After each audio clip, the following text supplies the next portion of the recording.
nakasentro sa pagpapalakas ng ugnayan ng science, technology, business at sustainability.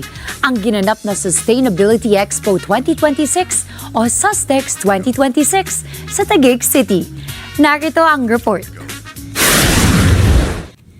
Nagtipon ang mga kinatawan ng pamahalaan, pribadong sektor, researchers at iba pang stakeholders para talakayin ang papel ng science, technology at innovation sa pagsusulong ng isang mas sustainable at climate resilient na Pilipinas sa Sustainability Expo 2026 o SUSTEX 2026 na ginanap noong August 5 sa SMX Aura sa Taguig City.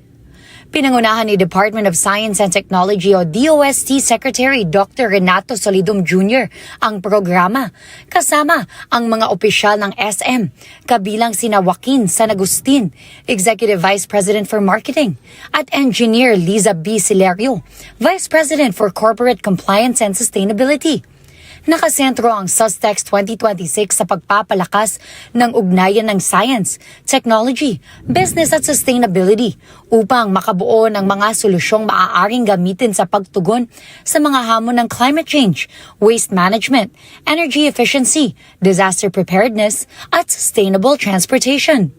Binigyan diin ni Solidum ang konsepto ng bayanihan innovation kung saan mahalaga ang pagtutulungan ng pamahalaan, industriya, academe at researchers para mas maging malawak ang epekto ng mga bagong teknolohiya. Kabilang sa mga ipinakitang innovations ng DOST, ang mga teknolohiyang nakatuon sa sustainable mobility, renewable energy, waste management at disaster risk reduction.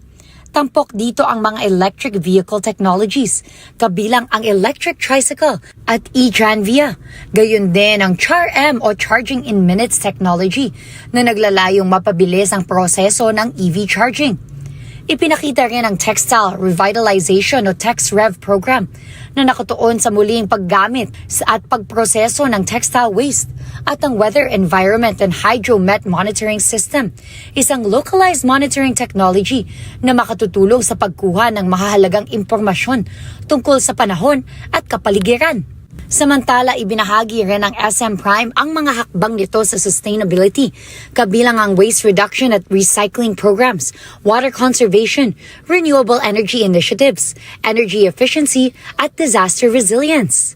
Isa sa mahalagang layunin ng SUSTEX ay gawing mas konkreto ang konsepto ng sustainability mula sa pagiging simpleng environmental advocacy tungo sa aktual na paggamit ng science at technology sa negosyo, komunidad at pang-araw-araw na pamumuhay. Because we wanted to help, inventions and solutions, innovative solutions to address environmental impacts in terms of solid waste management, in terms of energy efficiency and water conservation.